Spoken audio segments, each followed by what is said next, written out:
Hello, I'm Charlotte and this is Charlotte Lucy Loves.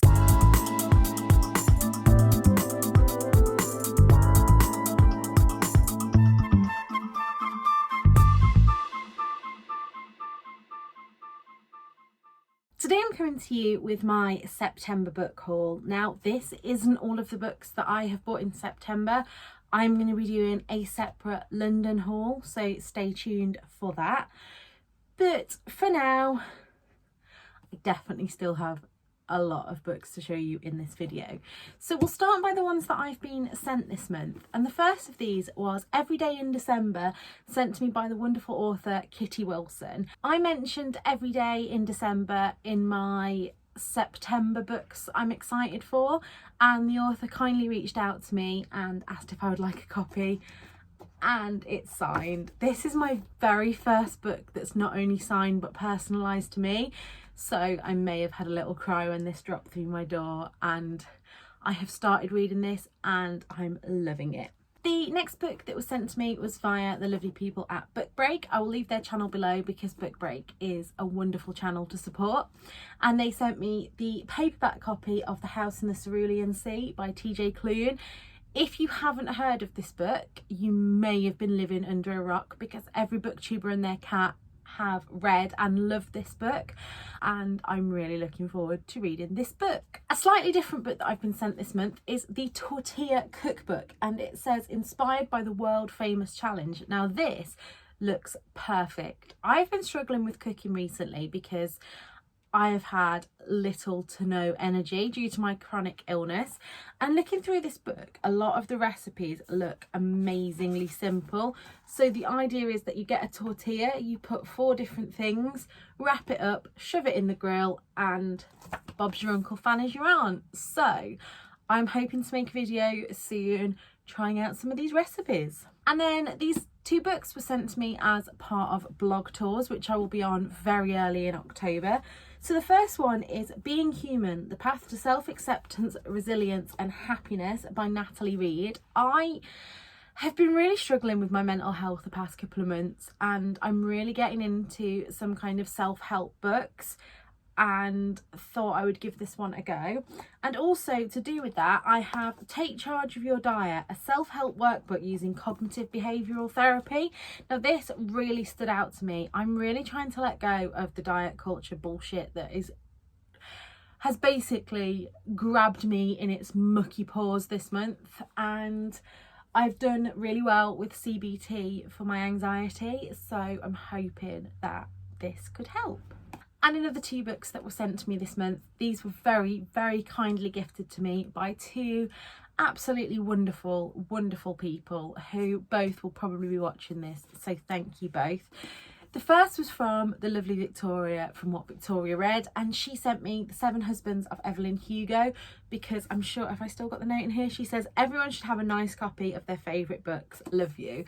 And this was because this so far is my favourite book of the year, and I had a really beaten up copy, so she sent me this one. She knows how much I love a perfect copy. And then the wonderful Jo, who I know watches here and is part of my Patreon book club, sent me 2 Meters From You by Heidi Stevens. Now, I have said before, I am having some therapy to do with my time working on the COVID wards. So anything, I've got a few books I can see in front of me, A Nurse's Story and things like that, which are just a little bit too close for comfort at the moment. But I'm really loving books that are kind of set during the pandemic. I read 56 Days, which was a thriller, and loved it, and also loving Lockdown. And this is another one that is going to be on the same vein as that. So it says, this made me laugh as well. Gemma isn't sure what upsets her more, the fact she just caught her boyfriend cheating, or that he did it on her brand new cushions. And that's just, yeah. So she goes away for a break, but then the country enters lockdown and she gets stuck there. So thank you, Jo, and I can't wait to start on that one. So I had one pre-order this month. I actually thought that I'd pre-ordered more, but obviously not. So that is Defy the Night by Bridget Kemmerer. I am about halfway through the advanced reader copy of this that I got, and I'm absolutely loving it. So I knew that I had to get my own copy, and I just love how that shines. And then during this month, I have found myself at Waterstones at Foss Park more times than I should have. I haven't gone into Leicester in so long. I still don't feel fully safe. But yeah, Foss Park, it's where we go to do our shopping, and we sometimes go for food, and there's a Waterstones in the next that's open till 9 o'clock at night. So that is very dangerous for my bank balance. So the first time I went, I picked up Say Her Name by Juno Dawson. I have read in September 2 Juno Dawson books, which both will be in the wrap up, and yeah, I loved them. And I'm sure Victoria's read this and said it is creepy, so that is going to go. I've sorted out this shelf here to be a kind of could read shelf for that month, so as you can see, it's all full of really spooky books, and I'm gonna stick that one on there. And then at the beginning of the month, I was on a bit of a middle grade kick, so I picked up The Strange Worlds Travel Agency by LD Lipinski, and also Front Desk by Kelly Yang. And then I say that I'd only pre-ordered Defy the Night. I had also ordered The House in the Cerulean Sea, but then was very kindly gifted a copy, and somehow had managed to pre-order Defy the Night twice. So when I returned them to Waterstones last night, I probably should have just got my money back, but I didn't. I exchanged them, and actually I got these 2 books and got given a little bit of money back. So basically I got paid to buy books. That's the way I'm looking at it. So I picked up Amari and the Night Brothers because Gavin goes on and on about this book, and yeah, I'm a sucker for anything that Gavin recommends. Gavin has read that much middle grade that if he likes it, I know it's going to be up there. And then this other one which intrigued me, and that's The Last House on Needless Street. I've heard a few people talking about this, and it says, this is the story of a murderer, a stolen child, revenge. This is the story of Ted, who lives with his young daughter Lauren and his cat Olivia in an ordinary house at the end of an ordinary street. All these things are true, and yet some of them are lies. And yeah, what else can I say? Really wanted to read that. And then, as you all know, I am really trying to stop impulse buying things on Amazon. I even don't have Amazon Prime anymore, so had to ask my little brother kindly to get these for me. But Hannah on Instagram, I think her name is This Hannah Reads, I'll leave it below, she pointed out this book that was £2, and it's called A Bookshop Christmas. I really don't need any more Christmas books. There is a stack here almost as tall as me, a little bit of an exaggeration, but huge, of Christmas books to read. But they are just my thing. I absolutely love a Christmas book, and if ever I was to write a novel, it would have to be set at Christmas. And just look at that cover. It's a bookshop, and it has this gorgeous dog, and it was £2, so I couldn't resist. And while I was on there buying £2 books, I had a little look at my wish list, and there were some more that were £2, so I got them as well. I got Eyes Like Mine from Sheena Camel. Now this, I believe, is her debut novel. I've read Fight Like a Girl and really, really loved it. And so yeah, that's been on my wish list, so I bought it. And then these 2, I've never heard of the author before. This is Lilac Mills, and this is Waste Not, Want Not in Applewell rather, and Make Do Amend in Applewell. So your girl got sucked in. And on to what you know by now is always the biggest section of any of my book hauls, my charity shop books. So the first thing I picked up was Dawn French, Me, You, A Diary. Now I believe it was Katie Jane that I saw this on. I'll leave her channel below because I love her content. And so basically this is a kind of, it's a diary, but throughout it there's Dawn French's writing as well. Now this was 50p from the Forces Support in Colville, and it has not a single piece of writing in it. And yeah, thought I'd pick that up for next year. I'm really getting into journaling and it really does help my mental health. So for 50p, I wasn't going to let that go. Don't think I'd have paid £20 for it, but not going to lie, I am excited. On a trip to Loughborough, usually we go there on a Sunday and half the charity shops aren't open, but that works so well for me. But British Heart Foundation is always open, and you all know my thoughts about the pricing in British Heart Foundation, but I found a couple of books that I couldn't resist.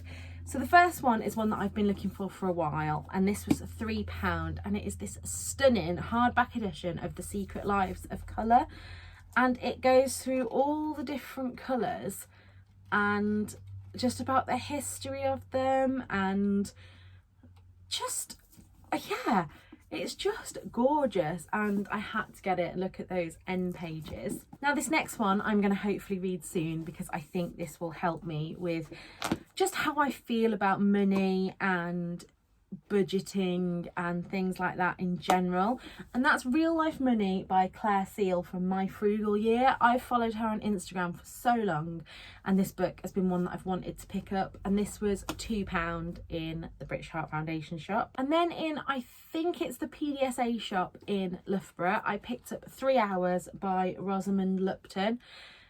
This is a total Leanne made me buy it, because Leanne kept going on about it, so Victoria was talking about it in Oxford, so I had to have it. It's about a school shooting, and it all happens within the 3 hours, and apparently we get the perspectives from people within the school and also the families outside the school that know their loved ones are in there, and I thought that would be really, really interesting. And then the total opposite to that book, I picked up Cressida McLaughlin's The Canal Boat Cafe Christmas. Again, I will say it again and again and again, I do not need any more Christmas books. Will that stop me buying them? Probably not. And then last but not least, from the little Loughborough haul, I saw this outside the Headway charity shop, and the colours just drew me into it. It's Almost Adulting by Arden Rose, who I do follow on YouTube, and actually it's a signed copy, so yeah, I paid 50p for that, and I thought it would just be fun. Back to Colville now, and 2 books that I really didn't need to buy, but I did. Actually, this first one, these were both £1. This is Kylie Dunbar's The Borough Bookshop Holiday, which doesn't actually class to my TBR because I have read it. I was a bit middle of the road with this book, but actually I haven't stopped thinking about it since, and I did enjoy it. I really did enjoy it. There were some bits of it that I was disappointed by, but it's not a bad book, and so I wanted that for my collection. And then I've mentioned so many times recently on this channel how much of a seasonal reader I am, and it was raining and it was cold, and I saw this, Thursdays in the Park by Hilary Boyd, and it said, "As autumn leaves fall, a love affair blossoms." So I had to buy it. Again, that was £1. And the last little pile of books for this video, these were all from the Air Ambulance, the hangar up at Beaumont Leys. This is another shop that is open till 7 o'clock at night, which is great when we do our shopping at Beaumont Leys. We do our shopping a bit of everywhere. We're not loyal to one supermarket. And all their books are 95p, and actually I'm really, really happy with these ones. So the first one is Oh My God, What a Complete Aisling. A small town girl, big heart, no clue. I've heard a lot about this. I think Aoife from Pretty Purple Polka Dots has spoken about this one before. Might be wrong there, but I'm sure it was her, and yeah, just looked good. I then picked up Invisible Women by Caroline Criada Perez, and this is exposing data bias in a world designed for men. I've been reading Unwell Women and I just wanted to study it more. Like, I know that this world is more focused on men, and I'm the kind of person that likes to understand as much as I can, and so pick that one up. I don't know if I already mentioned these were all 95p each. And then I picked up this one because I saw it on someone's channel. Someone else had bought it from a charity shop. May have been How Soph Sees It, I'm not sure. But it was Leave the World Behind by Ruman Alam. And yeah, I don't even know what it's about. It just says at the top, I have not been this profoundly unnerved. And I thought, oh, and it says perfectly placed, clever and haunting, a beautifully written, emotionally resonant page turner. And again, I want to get to that soon so that I can start getting some of these hardbacks redonated.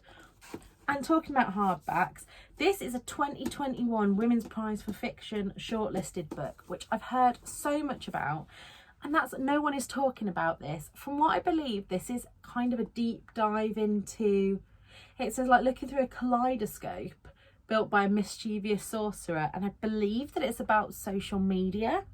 So that's that.